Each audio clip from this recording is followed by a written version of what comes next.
James at Jimmy Labrador. Pwedeng magpakilala pa kayo kung sa inyong sarili kasi parang kayo mga bagong George Sabir at James Santos. Well! So, sino si George Javier at sino si Jimmy Santos? Which is which daw? Nasa may belt bag ko. Well, nag-start kami as stand-up comedians talaga. Ako, 2008.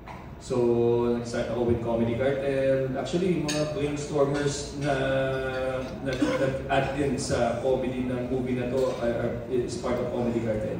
Then eventually by 2012, Comedy Manila na. And then, stand-up comedian. And then si Sherwin din yung naka-discover sa akin to be one of the writers for Going Bulilit. So, for doing stand-up, na-open up yung opportunity to write and then also to act. Tapos dyan na-stumble na yung network nila Direct Marius because of our podcast. Yan. Si James na magtutuloy na. Meron po kaming podcast sa Spotify. Ito po yung The Cool Pals. Kung hindi nyo po na, kami po yung host doon. Sa mga hindi po nakakaalam sa amin po din nagsimula noong early 2024 yung viral ni Queen Yasmin, yung Esophagus. Habang tayo eh. Pati yung tono, no? Pati yung tono. Dadaloy. Yan po, mas kilala po kami ni GB at yung buong The Cool Pals sa comedy na irreverent na parang hindi, laging nasa brink of cancellation. So, laging namin na ipupush yung boundaries. Pero pasalamat kami after 5 years ay hindi pa rin po kami nakakancel. Actually, 2024 po kami po yung tinanghal ng Spotify na top comedy podcast sa Pilipinas. Joke lang yun. Ako, share ko lang po. Na-meet ko more than, pero kilala ko na si GP. Kasi nung nag-audition kami sa The Funny One dati. Tapos doon ko nalaman na madami palang nagsa-stand-up comedy sa Pilipinas. Tapos medyo ako parang, believe ka agad ako kasi doon sa The Funny One po, parang ang isi-showcase niya is you create your own material. Nung kasama namin si TJ doon din kami muna nagkakalala ng TJ. Yun ang gusto ko sabihin, kaya mataas yung respeto ko sa kanila. Kasi nung sinala kami ni TJ, naalala ko nasa magka-dressing room kami ni TJ, nakapulupot kami kasi hindi namin alam kung paano ba magsusulat. Ang hirap i-judge kung nakakatawa yung sinulat mo, yung sarili mong sinulat. Doon pa lang ang hirap na eh. What more papakita? Magkakaroon ka pa ba ng lakas ipakita sa tao yun? Yun yung mahirap na parte. Kaya nung nakilala ko sila, meron ako, ito pala yung mga stand-up comedian. Nakakabilib. Kaya ngayon, di ba, nakaka-relate kayo, yung lumalabas doon sa bibig nila po naturally nakakatawa na. That's 10,000 hours of hard work and expertise. Yes. Saka yung Funny One ay brainchild po ni Sherwin Benvenida. Yung writer din po ng pelikula to. So yan yung sinasabi ko kanina ever since talaga. So kung supportive ni Sherwin sa mga young and upcoming stand-up comedians and writers na namin yung projects to help us grow sa comedy scene dito sa Pilipinas. Yeah. Tapos yung nanalo ng Funny One si Ryan Rems. Si Rock and Roll World. Yan. Kasama din sa pelikula to. May surprise. Ano siya? Hindi na surprise, ano? Sabi ni Pepe direct. Ako na nag-spoil, no? Ang iksi na nga lang, sinabi mo pa eh. Wala na. Ikaw pala eh. At binilungan mo rin bago magsalita. Pero sir, si GP, nag-TV, nagkasama na kami sa TV noong 20... John and Martian. Dito ko siya sa John and Martian. Tapos, hindi ko pa alam na stand-up comedian siya. Pero, drawn na ako sa kanya dahil feeling ko nakakatawa siya, hindi pa siya nagsasalita. Kasi at first glance, sinabi ko ito sa podcast eh. Sorry sa sensitivity. Ginage mo yung tsura eh. Warning na sensitivity. So, kasi natutuwa ako sa ano eh. Okay, backgrounder lang. Kami ni Marius, nag-aaral kami sa isang school na integrated. Ibig sabihin, kasama po namin yung mga special child. Kaya minsan, hindi na namin alam, baka kami din special. Baka, special kaya sila, wala tayo special. Actually, si Marius autistic po ang tingin sa akin. So, ganun po yung friendship namin. Tapos si GP, akala ko talaga may autism siya. O yung parang ano yung tawag, Asperger's ba yun? Yung parang ganun yung itsura niya, yung Genius. oo, parang siyang ganun. Tapos nakakatawa siya that way kasi ako na... Dati? Ha? Dati. Oo, tas yung mga hirit niya, parang feeling ko, isang genius na special child ang hihirit. Kinuha niya yung may pusa na, ano tawag doon? Yung taxidermy. Nakakatakot na naka-preserve na pusa. Tapos ginamit niyang pang-athlete. Parang nilalambing niya yung kadiri yung pusa. Nakakatawa kasi siya for me na something I think a special child would do. It turns out, nandun siya sa border ng genius and special, which is a very special place. Gusto ko lang reiterate na yung sinasabi ni Pepe kasi we grew up in a school na at least 20% ay special child. Integrated yun sa amin. Magkakasama kami lumaki, mga kababata namin. Maybe more than 20%, hindi lang sinasabi sa amin. So parang ang point niya is, doon kami sa mga taong gano'n. So pag kinuha kita sa pelikula ko, alam mo na kung ano yung sabi. Hindi pa ang pelikula niya na pala to. Pero that is a compliment that I will cherish. Kasi magaling to mga to, Rock of Ages pa lang, alam nyo na meron talaga. Teatro kasi. So ito yung last year na pag nakikita ko yung mga post sila, how grateful na kami mga teatro na pumapasok sa sine. Talagang ang ganda makakasama ng mga teatro sa sine. Ang kayong matututunan, ibang klase yung atake nila sa pag-arte, ganyan. And yung kung paano nila kampanan yung role, ibang klase. So, talagang compliment yung ganyan na makitaan ng special. Pero di ba, hindi malayo pag may wala salita ka si na GP. Pero, Baka sabihin mo, niloloko lang kita. gusto ko nga, niloloko mo. Kasi kung totoo yan, nasakit. Kasi para sa amin ng comedy requires certain level of madness, di ba? Sabi ni kung makinig lang sa tawanan namin ng comedy backstage, oo. doon kayo mo-offend.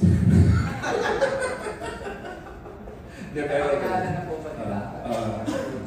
Napakilala ko na si siya din ang nagtayo ng Comedy Manila, si GB Labrador, na ngayon nagkakaroon na ng steady shows around Metro Manila na...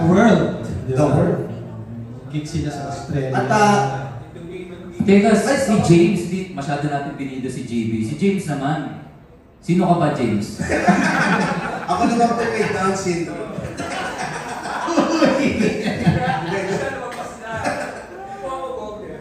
Hindi, nakilala ko si James sa common friend namin, si Anina, na sinasabi ni Anina Rubio, magaling na visual artist. Sikat din to si Anina Rubio.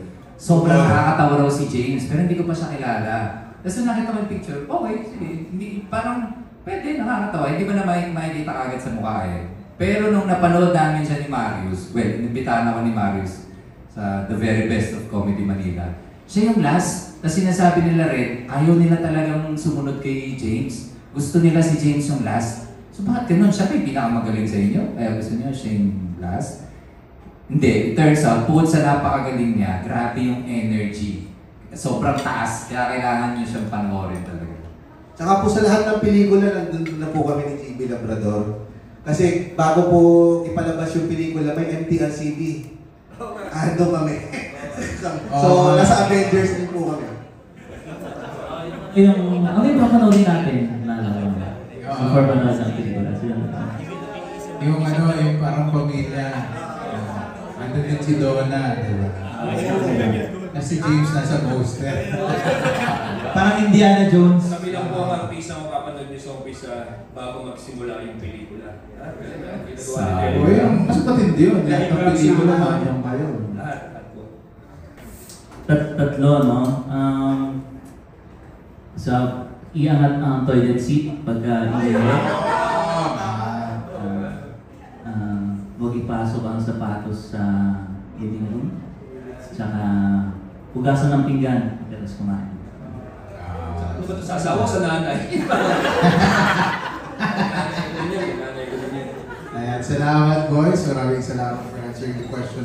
Tuloy po tayo. Next po natin magagaling from Stars Photog, Sir Alan Sancon. Hello po. Good afternoon. Dito palang nag-enjoy na kami. Paano kayo movie, di ba? Yes. So, yung first question ko kay James sa kay JP, bukod sa napapanood namin kayo nasa MTRCB, Talk That Boy, di ba? Ay, asawa niya, no? I love you, Ana. Tanong ko lang po, saan mas challenging na magpatawa as a stand-up comedian or dito sa movie? First movie niyo po ba ito? Hindi naman po. May mga cameo roles naman kami sa iba't ibang mga pelikula, mga Candy Life, basta comedy. Minsan makikita nyo kami. Mga commercials din po. Nandun din kami sa mga commercial. Ano yung latest commercial? Hindi, ako kung hindi niyo po naaalala, ako po yung sinabihan ni Sue Ramirez ng pangit ka na, malungkot ka pa. Nung sinabi ng caster, para sa akin daw talaga yung role na yun. Kaya hindi nga ako Nasa Squid Game ka. Oo nga, nasa season po ako. Yung nanay ko po, kasama ko po yung nanay. Mukha. Diba? Kung napanood niyo yung Squid Game, di ba? Ako po yan. Nag-flashback bigla yung itsura. Ako po yan. At yun nga, dahil nga sa tiwala nila Direk Magis, nagkakaroon kami ng project, which is very grateful kasi mayroon mabuhay sa comedian, dahil lalo na kami pamilya kami, pinapaaral ka. So ito ay napakasaya. Doon sa question ko, ano yung mahirap kung sa stand-up sa movie, mas mahirap yung movie kasi yung anticipation mo, hindi mo alam kung mag-reflect na kasi nakakatawa yung ginawa mo sa movie. So kailangan mo siya antayin, tapos kailangan mo siya panoorin with the audience dun sa sinehan. Doon mo palang malalaman. Sa comedy, like yung sinabi ni James kanina, pag nasa stage kami, pag bumitaw kami, doon na malalaman namin agad-agad kung nakakatawa o hindi. Dito sa pelikula, antayin namin sa January 29 nga pala, antayin natin lahat yung nakakatawa yung ginawa. Diba? Pero yun yung difference. At yun yung maganda sa stand-up. Malaman namin kung ano yung hindi maganda, kung ano hindi uulitin, tapos babalik kami ulit the following day. Tapos sana mas tumawa na sila. Lagi ko rin tinatanong si Direk parang, kasi minsan, yun nga ang immediate ang response kapag live. So alam mo na kagad kung nakakatawa yung binitawan mo o hindi. Pero pag sa movie, yung tiwala mo sa director ang pinaka-importante kung okay ba yung ginawa mo. Nung una kong Sinasabi mo ba pag di sila natawa sa atin, kasalanan ng pelikula? Tama po yun. Magtiwala na lang din po kayo kay Direk. Pero noong una ko nakatrabaho si Direk Mario sa isang commercial. Sa mga hindi nakakalam, siya rin ang nag-direct nung sa RC Cola. Yung nag-viral na yun. Hindi mo alam yun.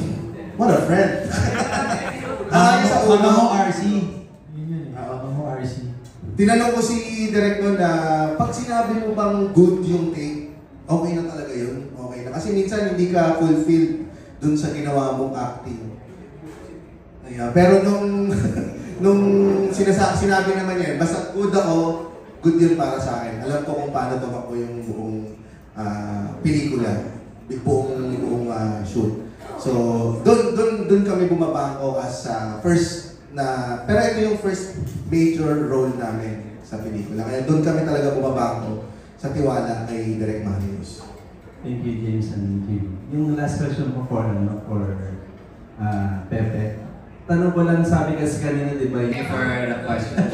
Well, Jokoy's success, we will always celebrate Jokoy's success as he always represents the Filipino culture.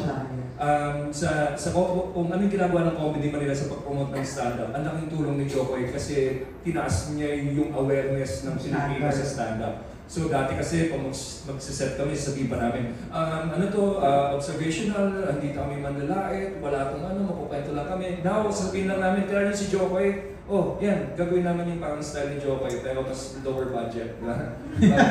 So it really helped us. And we wish him more success in what he does. And hopefully, ma-paint niya pa yung kultura ng Pilipinas sa kanya because it really helps us as a nation, as a country, as Filipinos. Konting pride ba na madala niya yung kultura natin sa iba't ibang lahi.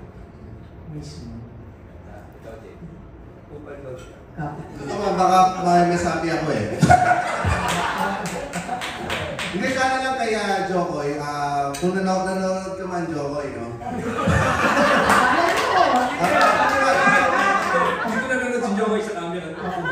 Sana mag-deep dive ka pa sa experience ng mga Pinoy.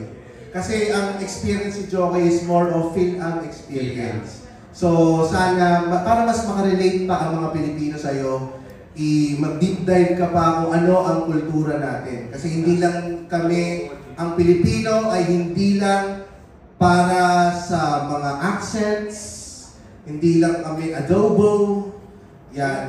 Mas marami pa, mas malalim pa ang Pilipino para sa iyo. Kaya sa mga gustong makaranas ng ganitong klase ng stand-up comedy, mapa-political man, mapa-religious man, lahat ng klase ng tungkol sa Pilipinas, manood po kayo ng mga local comedians ng Comedy Manila. Dahil dyan kayo mas makaka-relate. Kasi yung mga rice na ganito lang klase, yung mga ganito, lumang-luma na yan. Nagka-rice cooker na tayo. Oo, nagka-rice cooker na yan. Parang mas, yung kunyari, mga hinaing natin sa gobyerno, na wala naman kami ganung hinaing, ha? Iba kami. May mga klaseng ganun, mas makaka-relate po kayo kapag nanood po kayo. Kasi yun talaga yung problema ng Pilipinas na itinatake ng mga katulad ninyo na nakakaranas din ng problema. Mas makaka-relate po kayo. Yun lang po.